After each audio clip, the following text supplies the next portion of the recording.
7 months, pregnant, barely sleeping, and carrying more than just a child, Amberlin moved through each day on pure instinct. She was caring for her father-in-law as his health declined, telling herself the exhaustion was temporary.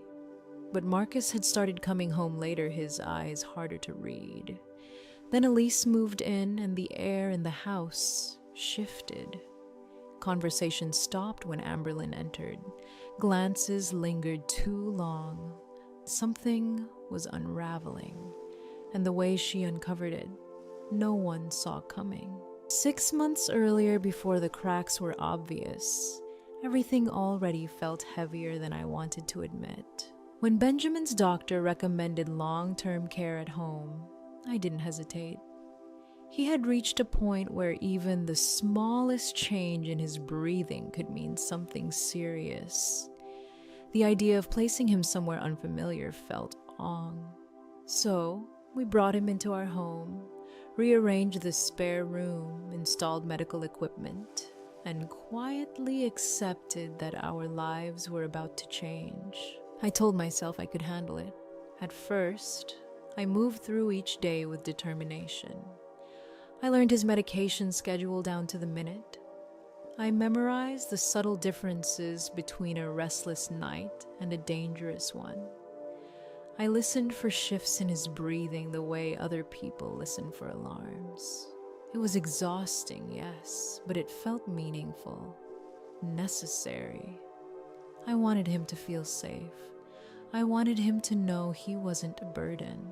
What I didn't anticipate was how deeply the adjustment would shake everything else. Marcus tried to be supportive in those early weeks, at least on the surface.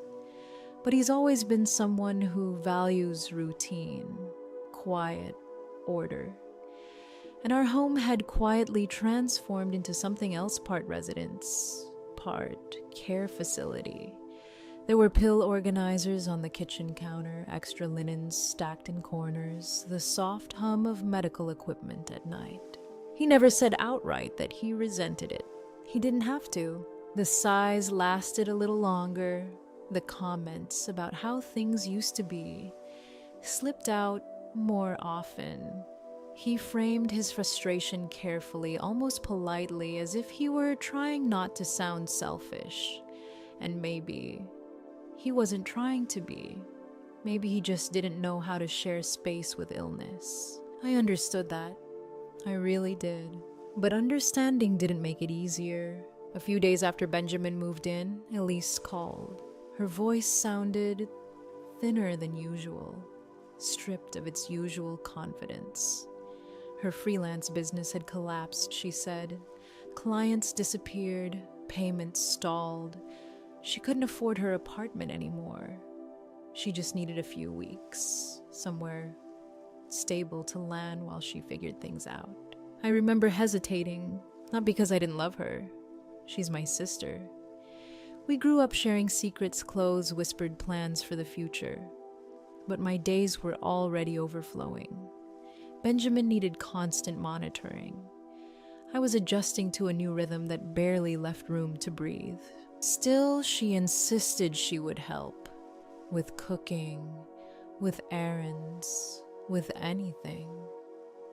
She said it would ease my load, so I said yes. When she arrived, she brought an energy that felt almost too bright for the mood of the house. She hugged me tightly, told me I looked strong, capable. She complimented Marcus on how well he was holding everything together. At first, her presence felt like relief. She unpacked quickly, organized the pantry without being asked, offered to make dinner the first night. She spoke with a kind of enthusiastic cheer that almost made me feel guilty for being so tired. But something shifted after she settled into the guest room. It was subtle. So subtle I questioned whether it was even real. She laughed a little louder at Marcus' comments than she used to. She lingered in the kitchen when he walked in, even if she'd already finished what she was doing. She started asking him about his schedule when he'd be home, whether he needed help with errands if he'd eaten enough that day. On their own, none of those things meant anything. Sisters can be friendly. Brothers-in-law can be close. That's what I told myself. But there was a familiarity growing between them that felt rehearsed, as if they were slowly stepping into a rhythm that didn't require me. Elise began volunteering to help Marcus with tasks that didn't need help, reorganizing storage shelves he'd already arranged, offering to accompany him to pick up dry cleaning, suggesting ways he could optimize his work schedule. It was framed as helpfulness, yet somehow I was the one who felt displaced. Meanwhile, Benjamin's condition demanded more of me every day.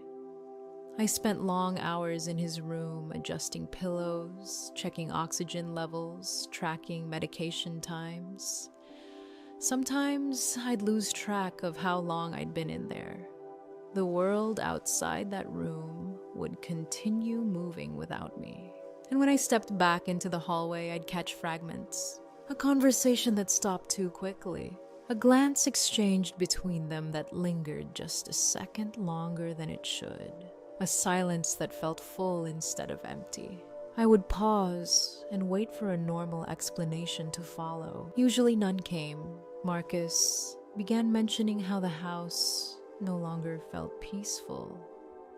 He said it casually, almost offhand, like he was commenting on the weather.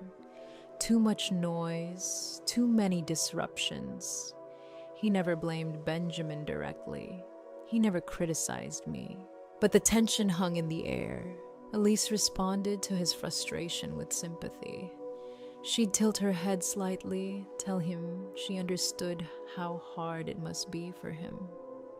She'd say things like, "You deserve a break too, you know." I heard her once from down the hall.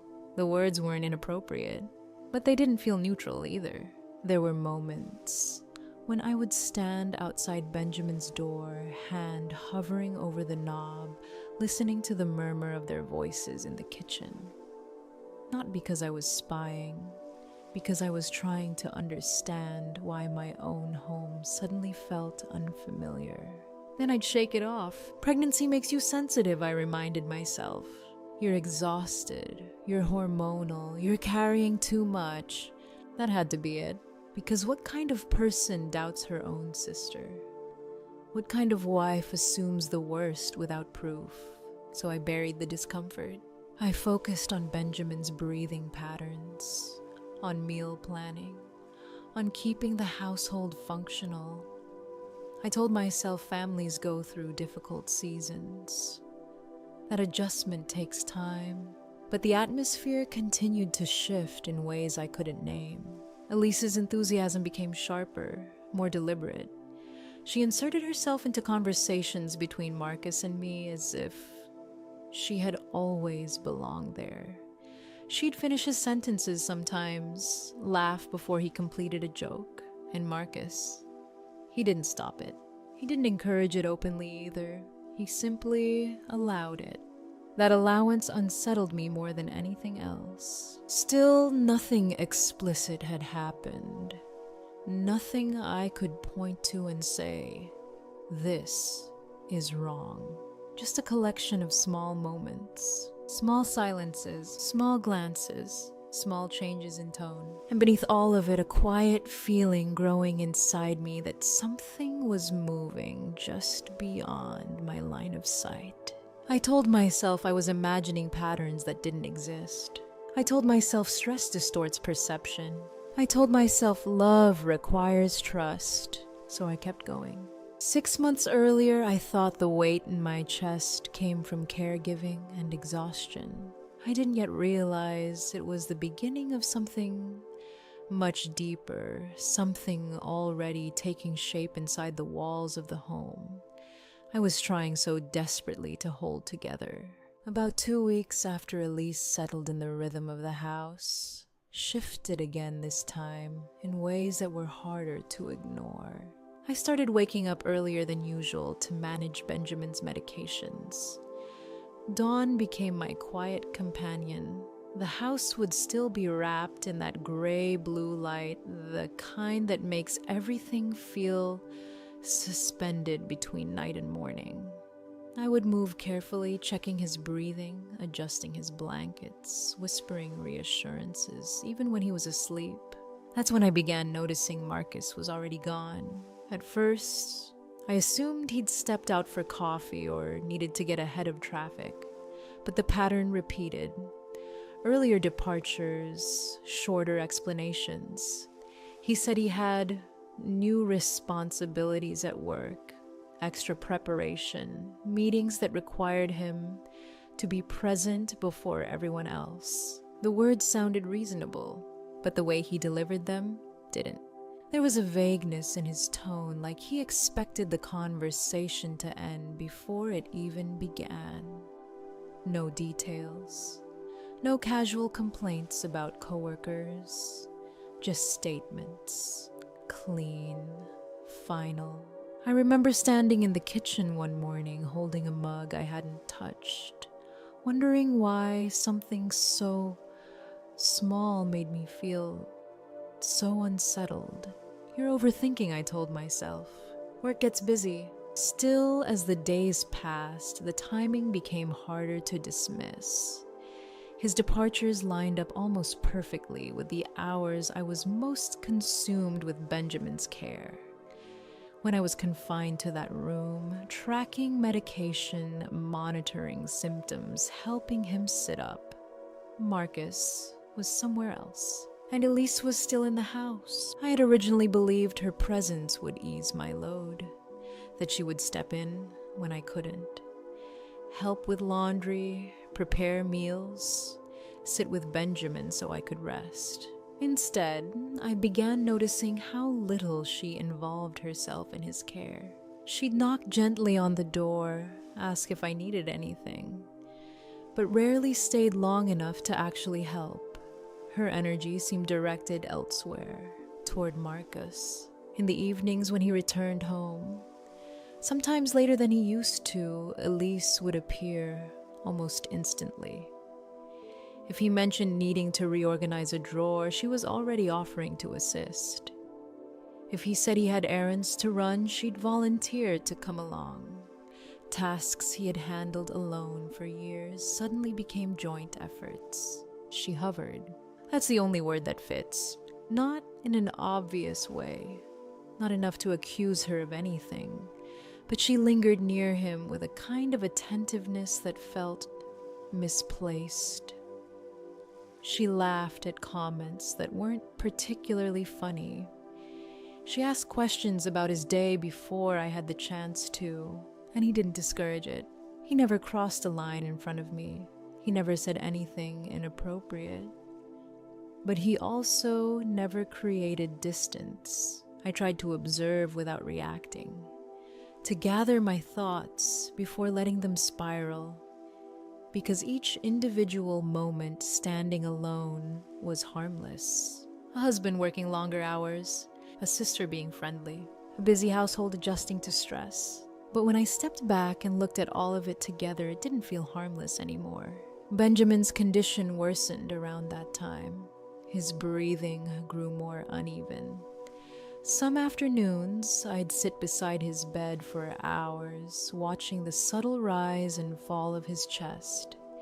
The emotional toll was heavier than I expected. I was constantly alert, constantly bracing for change. And because of that, I missed things, or at least I feared I was. There were long stretches where I had no idea what was happening in the rest of the house. Conversations unfolded beyond closed doors. Movements I didn't witness. Laughter I only heard faintly from down the hall. That limited visibility created a quiet anxiety that followed me everywhere. One afternoon, after Marcus left, claiming he needed to finalize paperwork for a new project, I stepped into the hallway and heard Elise speaking on the phone. Her voice was softer than usual, almost delicate. There was a brightness in it, an excitement that didn't match the words she used when talking to clients or friends. I couldn't hear everything, just fragments, a low laugh, a pause, a tone that felt intimate. The moment my footsteps echoed against the floor, the call ended, too quickly. She turned toward me with a smile that didn't reach her eyes and offered an explanation before I even asked. Something about discussing unrelated matters. Nothing important. Maybe it was nothing, but the timing tightened something inside my chest. Later that week, I picked up Marcus's phone to confirm an appointment he had mentioned. It was something simple, practical. The screen lit up and asked for a passcode I didn't recognize. I stared at it longer than I should have. We had always known each other's passwords, not because we were suspicious people, but because there had never been a reason not to. That evening I asked him about it. His reaction startled me more than the passcode itself. He responded sharply, saying he needed more privacy due to work obligations. His tone wasn't just defensive, it was irritated, as if my question had crossed a line. I stood there trying to understand how a simple inquiry could trigger such hostility. Again, each piece alone was explainable. A phone update, workplace confidentiality, stress. But the accumulation began to weigh on me. The early departures, the vague answers, the hovering, the secretive call, the locked phone. And beneath all of it, the emotional distance stretching between Marcus and me like a widening crack. There were nights I lay awake, replaying small interactions, wondering if I was inventing patterns. Pregnancy exhaustion makes everything feel amplified. I knew that. I told myself that constantly. Maybe I was projecting my fear of losing control onto harmless behavior. Maybe I was just tired. But every instinct I had, every quiet voice inside me kept whispering the same thing. Something has changed. I would sit beside Benjamin in the dim light of his room, listening to the house settle into silence and feel strangely alone inside my own life, not abandoned, just removed, as if I were watching something unfold from behind glass. I wanted to believe everything was normal, that families survive seasons like this, that trust doesn't dissolve so easily. Yet the uneasiness didn't fade. It grew, not loud enough to confront, not clear enough to name, but steady. And for the first time, I began to wonder whether the exhaustion I blamed for my doubts wasn't distorting my vision at all. Maybe it was sharpening it. That afternoon felt different before I even understood why. The house was unusually still. Benjamin had finally fallen into a light sleep after a difficult morning, and I decided to gather the laundry before starting another cycle of medications. It was something small, ordinary, a task I could complete without thinking too much. I reached into the pocket of Marcus's jacket the way I always did, checking for receipts or loose change before tossing it into the wash. My fingers brushed against something smooth. I pulled it out slowly. Bright red, a lipstick tube I had never seen before. For a second, I just stared at it, waiting for my mind to supply a reasonable explanation. I hadn't worn lipstick in months. Pregnancy had made even the scent of cosmetics unbearable. And even if I had, I would never choose that shade. It was bold, intentional, the kind of color someone wears to be noticed. I turned it over in my hand as if the answer might be engraved somewhere along the side. It wasn't. The silence around me deepened. I told myself to breathe. Maybe it belonged to a coworker. Maybe it fell into his pocket accidentally.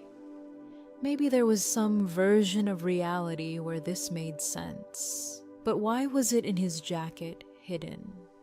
Not dropped in the car, not left on a counter. Hidden? I didn't confront Marcus immediately. Instead, I waited. When Elise returned from running errands later that day, I kept my voice even and asked a simple question about where she'd been the previous evening. Nothing accusatory, just casual curiosity. Her answer came too fast. She said she'd gone to a small local market that closed early. Her tone tried to stay light, but there was a tremor underneath it, a subtle tightness around her mouth, and the timeline didn't fit. She had been gone for hours. The market she mentioned couldn't have kept her that long. I didn't press further. Not yet. I just nodded and let the conversation drift elsewhere. But something inside me shifted. The doubt I'd been wrestling with for weeks suddenly felt heavier, more solid. Later that afternoon, while organizing items in the garage, I remembered the security camera mounted near the entrance. We rarely checked it unless something unusual happened. It had become part of the background, always there, almost forgotten. My heart began beating faster before I even opened the app. I told myself I was being dramatic. Still, I scrolled back to the night before, and then I saw them. Marcus' car pulling in, Elise stepping out from the passenger side. Not surprised, not hesitant, comfortable. They walked side by side toward the interior door, close enough that their shoulders nearly brushed. There was no urgency, no awkward distance that would suggest coincidence. They moved like two people accustomed to arriving together. I replayed the clip 3 times. Each time the details grew sharper. The way she leaned slightly toward him, the ease in his posture, the way they both glanced around, not nervously but cautiously before entering. The lipstick in my hand no longer felt like an isolated object. It felt like confirmation. That evening when Marcus came home, I tried to approach him calmly. I mentioned the jacket, watched his face carefully. He looked away too quickly. His explanation was vague. Something about coworkers borrowing things, about accidental mix-ups. The words lacked structure. They didn't land. As he spoke, I caught a faint scent drifting from the fabric draped over the chair behind him. Perfume. Not mine, not anything I owned. It was floral, sharp, unfamiliar, and it clung to him in a way that felt deliberate. I stood there listening to his half-formed sentences, feeling the space between us widen into something irreversible. Later that night, after helping Benjamin settle into bed, he surprised me. He hadn't been fully lucid in days. His thoughts drifted in and out like clouds passing over the sun. But as I adjusted his blanket, he looked at me with a clarity I hadn't seen in weeks. In a quiet, almost absent tone, he mentioned hearing Marcus and Elise whispering in the hallway during one of my short naps earlier that week. He didn't say it with suspicion. He said it casually, as if commenting on the weather. But the sincerity in his voice struck me harder than any argument could have. Benjamin had nothing to gain from inventing something like that. His mind wandered. Yes, but in that moment, his gaze was steady, and suddenly every scattered detail aligned. The early departures, the locked phone, the secretive call, the hovering, the lipstick, the footage, the perfume, the whispers. Each piece alone had allowed me to doubt myself, to question my instincts, to blame exhaustion. Together they formed a pattern too deliberate to dismiss. I sat in the dim light of Benjamin's room long after he fell asleep again, the weight of realization pressing into my chest. Suspicion had kept me restless. Certainty made me still, because now it wasn't about whether something was happening. It was about how long it had been happening. and how much of my life had been unfolding in the dark without my knowledge. By the end of that week, suspicion wasn't enough anymore. I had replayed the garage footage until I could see it with my eyes closed. I had memorized the weight of the lipstick in my hand. I had listened to Marcus' explanations crumble into nothing. But even with all of that, there was still a thin space left for denial, an opening they could slip through if I confronted them without something undeniable. I realized I didn't need more arguments. I needed proof. So, I made a decision that felt both terrifying and strangely grounding. I contacted a private investigator named Trent Maddox. Even saying the words out loud when I first called him made my chest tighten. I kept my voice steady as I explained the situation. Early departures, inconsistencies, footage that raised questions. I didn't pour out the full emotional storm behind it. I spoke carefully, focusing on facts. Trent listened without interrupting. His tone was calm, professional, almost detached. It struck me that he had likely heard stories like mine before.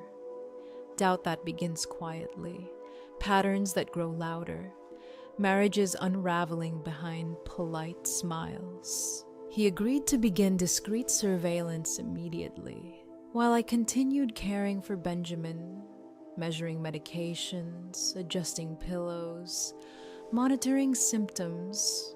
Trent worked in the background. It felt surreal knowing someone else was watching the parts of my life I couldn't see. His first updates were brief, neutral. He confirmed Marcus's vehicle movements, documented Elise's departures. Nothing dramatic. Just small confirmations that their schedules overlapped more than they claimed. Each message from him made my pulse quicken. 3 days into the investigation, he asked to meet in person, not at my house, somewhere neutral. He suggested a quiet parking lot in the northern part of Tampa. I remember gripping the steering wheel tighter than necessary during the drive, my mind oscillating between hope and dread. A small part of me still wished this would all dissolve into misunderstanding. Trent was already there when I arrived. He handed me a small folder without ceremony. Inside were photographs. Marcus and Elise walking together toward a short-term rental apartment building. The images were clear, not grainy, not ambiguous. They weren't arguing. They weren't distant. They weren't behaving like two people caught in coincidence. They moved with familiarity, ease, the kind that develops over time. One photo showed them entering the building side by side. Another captured them returning on a different night. Same location, same comfort.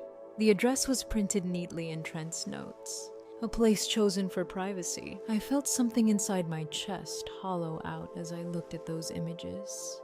It wasn't explosive anger. It wasn't screaming disbelief. It was a sharp, quiet ache. Trent watched me carefully, but didn't fill the silence. He simply explained that surveillance would continue, that patterns often become clearer over time, that documentation mattered. I nodded. When I drove home, the world outside the windshield looked strangely unchanged. Traffic lights still shifted from red to green. People crossed intersections. Life continued, but something inside me had settled. Over the next few days, Trent's updates became more detailed.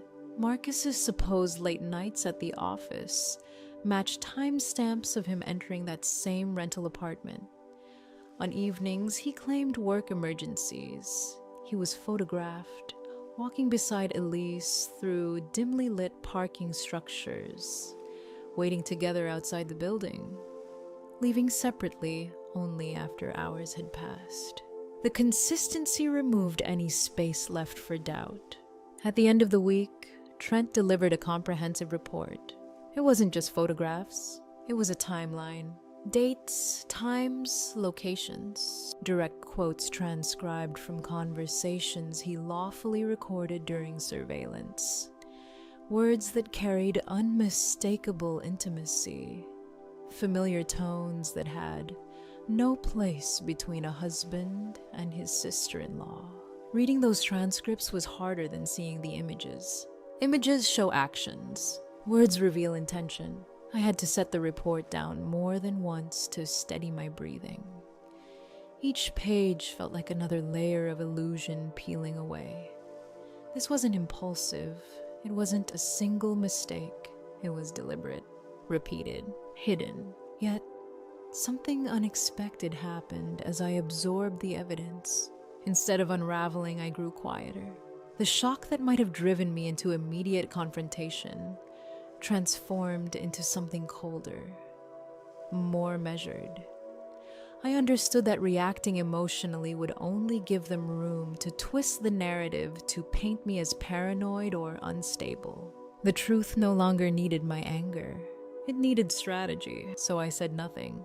I moved through the house, as I always had, prepared meals, sat beside Benjamin, answered Marcus's casual questions with steady composure, listened to Elise's exaggerated brightness without flinching. They didn't know what I knew, and for the first time in weeks, that gave me control. Each new piece of documentation Trent gathered felt less like a wound and more like reinforcement. I wasn't imagining things. I wasn't overly sensitive. I wasn't distorting reality through exhaustion. The evidence spoke clearly, and as the weight of it settled, so did my resolve. The confrontation would come, but it would come on my terms, with proof in hand, with no room for denial, with a clarity that neither of them could escape. Benjamin's breathing had changed that evening. It came in thin, uneven pulls, like the tide withdrawing from a shoreline that knew it would not see another sunrise. The hospice nurse had warned Amberlin this phase might come suddenly, but knowing didn't make it easier. At 7 months pregnant, her back aching and ankles swollen, she sat beside his bed with one hand pressed to her belly and the other wrapped gently around his papery fingers. The house felt hollow, too quiet, too careful. Marcus had left an hour earlier, murmuring something about an urgent late meeting. Elise had drifted out minutes after offering a too bright excuse about picking up medication Benjamin didn't actually need.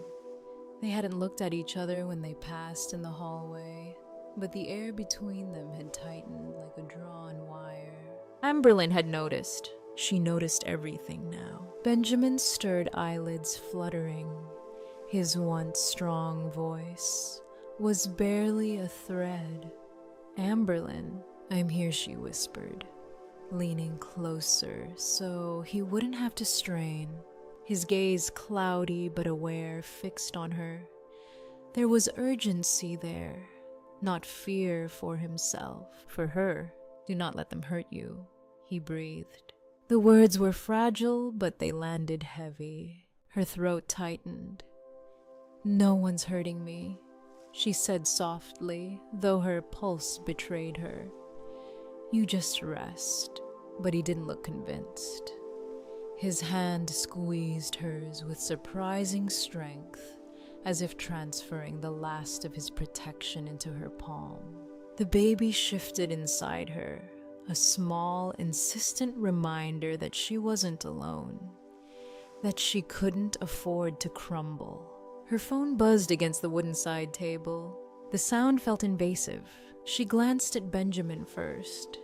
His eyes had drifted closed again, his breathing shallow but steady. She eased her hand free and stepped into the hallway, the dim light casting long shadows across the floor. The message was from Trent, A single line. "You need to see this." Below it, a video file. Her heartbeat pounded in her ears as she pressed play. The frame opened on the rental apartment's parking lot, familiar now in its ordinariness. Streetlights buzzed overhead. Marcus's car pulled in first. Elise's followed moments later. They stepped out almost in sync. There was no hesitation, no uncertainty. Marcus reached for her before the car doors had even fully shut. The kiss wasn't desperate. It wasn't impulsive. It was practiced, intimate. His hand curved around the small of Elise's back with a familiarity that hollowed Amberlin's chest. Elise leaned into him, smiling against his mouth, her fingers sliding up the lapel of his jacket as if she belonged there. They lingered, whispered, laughed, then walked inside together. The video ended. Amberlin realized she hadn't been breathing. For a moment, the hallway seemed to tilt, the walls narrowing, the air thinning. But then, something inside her steadied something cold and deliberate. She had suspected. Now she knew. The knowledge was sharp, but it was clean. No more guesswork. No more piecing together fragments and doubting herself. Certainty settled in like armor. Another buzz. A follow-up text from Trent. "I'm sorry." Amberlin locked the screen. "Not now." She pressed her palm to her stomach, feeling the quiet strength beneath her skin. Her child deserved calm. Benjamin deserved peace. And tonight was not about Marcus or Elise. It was about dignity. She returned to Benjamin's bedside. His breathing had grown softer, the spaces between each inhale longer. She sat carefully adjusting the blanket around his shoulders. "I'm here," she told him again. His eyes opened just enough to find her. There was relief there. Trust. She wondered how much he had known, how long he had heard the whispers he mentioned. How helpless he must have felt, trapped in his failing body while the house shifted around him. "I won't let them," she whispered back, though she didn't say what. He didn't need her to. She brushed a damp cloth across his forehead, humming softly an old lullaby he used to hum when he thought no one was listening. The baby kicked gently, and she took it as a sign, "Stay steady." Downstairs, the house remained still. No sound of Marcus returning. No click of Elise's heels. They were together, and for the first time the image didn't shatter her. It clarified her. Anger simmered, yes. Grief, too. But beneath it all was resolve. She would not give them a spectacle tonight. She would not collapse into the confrontation they likely deserved. Benjamin deserved to leave this world without chaos ringing in his ears. She would give him that. She adjusted his oxygen line, careful and precise. Monitored the slow rise and fall of his chest. Memorized the rhythm, knowing it would not last much longer. Her phone lay silent now. So did her tears. They would come later. The confrontation would come later. The reckoning would come later. Tonight she sat vigil, one hand on her father-in-law's fading pulse, the other resting protectively over the life growing inside her. Outside, somewhere across town, Marcus and Elise believed they still had time. They didn't know that everything had already changed. The house still smelled faintly of lilies from Benjamin's memorial. Sympathy cards were stacked neatly on the dining table. Casserole dishes lined the counter. Everything looked orderly, respectful. Amberlin made sure of that. She waited until the last neighbor's car disappeared down the street before sending a simple text to Marcus and Elise. "We need to talk. Living room. Now, Marcus came in first. Loosening his tie, exhaustion etched across his face. Elise followed seconds later, her expression carefully composed eyes scanning Amberlin as if trying to measure the temperature of the room. Amberlin was seated in Benjamin's old armchair, calm, upright, hands folded over her stomach. For a flicker of a second, Marcus seemed unsettled by that stillness. "What's going on?" he asked. Elise hovered near the doorway. "Is everything okay?" Amberlin studied them, really studied them. Grief had sharpened her vision. There were no blind spots left. "Yes," she said evenly. "Everything is finally clear." She reached for the small speaker on the coffee table and pressed play. At first, it was just the hum of traffic from the Tampa parking lot. Then, voices. Elise's voice, breathy, low, unmistakable. "She will never find out." A soft laugh followed. Marcus's murmur, too faint to distinguish words, but intimate enough to identify. Silence filled the room once the recording ended. Marcus's face drained of color. Elise's fingers tightened around the strap of her purse. I don't know what that is," Elise began, but her voice wavered. Amberlin didn't raise her tone. She didn't need to.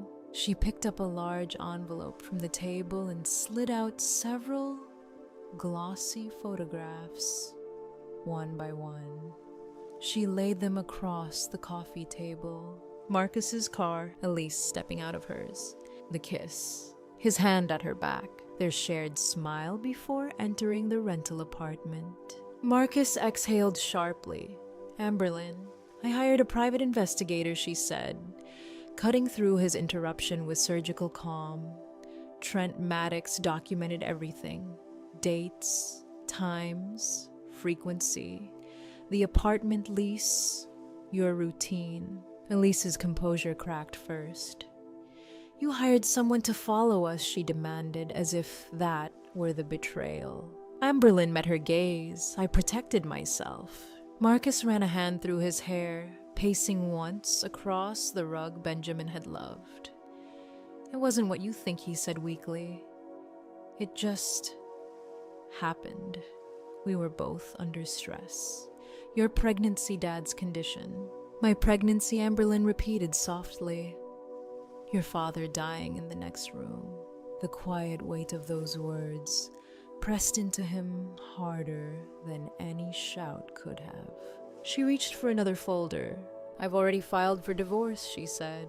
Marcus froze. "What?" "My attorney, Lawson Green, submitted the paperwork yesterday morning." She let the names settle between them. Lawson Green. "Elise will be served formally as part of the filing." Amberlin continued. "Given the circumstances, the documentation of the affair, and the timeline during my pregnancy, my attorney is confident." Elise stared at her. "You're blowing this up over a mistake." Amberlin's expression didn't shift. "A mistake," she repeated, "is forgetting an anniversary, misplacing keys, not carrying on an ongoing relationship while living in my home." Marcus stepped closer, lowering his voice as if that might soften the truth. "We can fix this." "No," she said simply. "You can't." Through the front window, a curtain twitched across the street. One of the neighbors, Mrs. Alvarez, who had brought lemon bars earlier, lingered on her porch longer than necessary. The raised voices were carrying now despite Amberlin's restraint. Elise noticed it too. People are watching. "Yes," Amberlin replied. "They are." And for once, she didn't feel humiliation. She felt clarity. "I let you into this house when you said your business collapsed," she said to Elise. "I trusted you around my husband, around my child." Elise opened her mouth, but no words came. "I cared for your father," she said to Marcus, "while you were working late.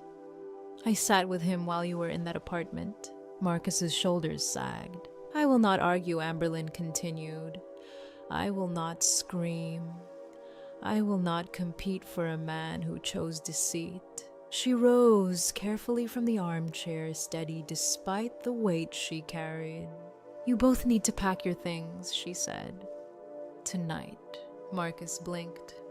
Amberlin, this is my house. It was Benjamin's house, she corrected.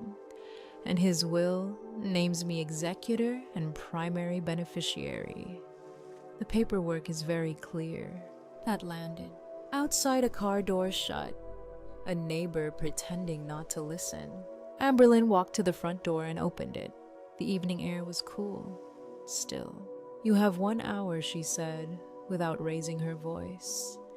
After that, if you are still here, I will call the police. Elise flushed with anger. You're enjoying this. Amberlin looked at her for a long moment. No, she said quietly. I'm finishing it. Marcus hesitated, searching her face for something, weakness perhaps, grief he could use, love he could appeal to. He found neither. What he saw instead was steadiness, not rage, not hysteria, power. He turned first, walking down the hallway toward the guest room. Elise followed her heels sharper now against the hardwood. Amberlin remained by the open door, one hand resting over her stomach, watching the sky darken beyond the street. Neighbors pretended to check their mailboxes, to water plants that didn't need watering. The quiet drama of truth unfolding had drawn them in. For once, she didn't shrink under their gaze. Let them witness. Let them see that betrayal, when exposed, loses its shadow. Inside drawers opened and shut, suitcases zipped. An hour later, Marcus and Elise walked past her without speaking. Amberlin stepped aside. They crossed the threshold together, but not triumphantly, not secretly. Exposed.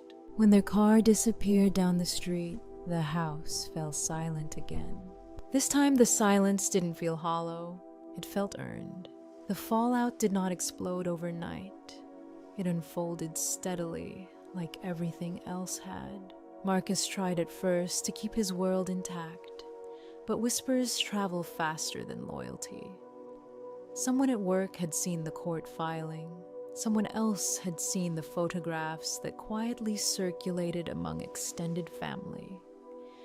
Within weeks, he was called into a closed-door meeting. Conduct unbecoming, they called it. Reputational liability. His promotion was rescinded. His leadership role quietly reassigned.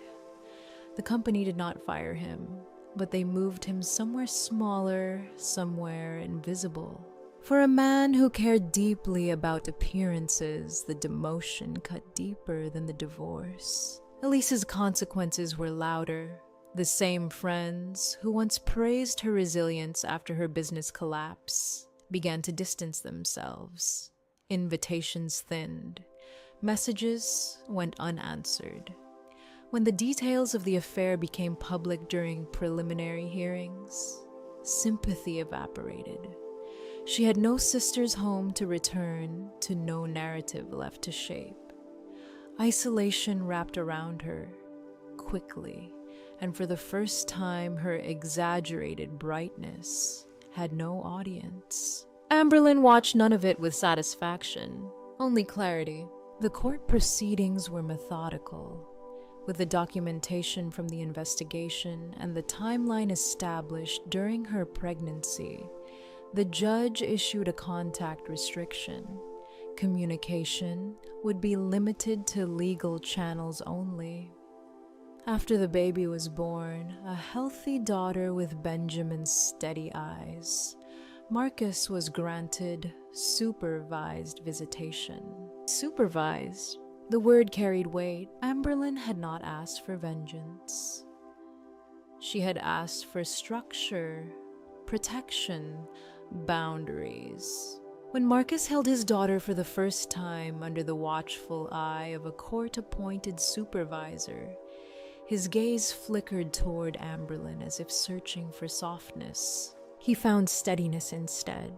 Reconciliation was never on the table. Not because she was angry, though she had been. Not because she was humiliated, though she had felt that too. But because betrayal, once confirmed, redraws the map of trust entirely. And she refused to raise her child inside uncertainty. The house changed slowly after that. Benjamin's armchair remained, but she moved it closer to the window.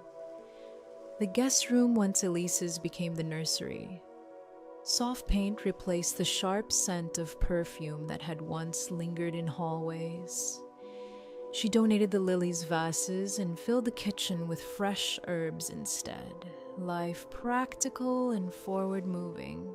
Motherhood did not arrive wrapped in triumph. It arrived in sleepless nights, aching arms, and quiet dawn feedings, where the world felt fragile and new. But in those hours, rocking her daughter against her chest, Amberlin felt something stronger than grief. She felt alignment. She had protected her child before she was even born. She had protected herself when it would have been easier to beg to bargain to pretend. There were moments, brief, human, when memories surfaced uninvited. The early years of her marriage, laughter before it soured, but she no longer romanticized them. She saw the full picture now, the small dismissals, the subtle distance, the way she had once silenced her instincts to keep peace. She would not do that again. Healing, she learned, was not dramatic. It was repetitive. It was choosing dignity daily. It was honoring intuition the first time it whispered. Marcus remained part of her daughter's life in the limited, structured way the court allowed. Elise faded into a cautionary chapter. Amberlin did not rebuild to prove anything. She rebuilt because she understood something unshakable now. Love without boundaries is not love. Forgiveness without accountability is self-erasure, and silence when you know the truth is a choice. She had chosen differently, and in that choice, she found her strength. Sometimes betrayal doesn't break you, it reveals you. Amberlin's story reminds us that dignity isn't loud and strength isn't cruel. It's quiet. It's choosing boundaries when your heart aches. It's walking away without losing yourself. If this journey stayed with you, thank you for being here and holding space for it. I'd love to hear your thoughts or experiences below. And if stories like this matter to you, staying connected truly helps this space grow.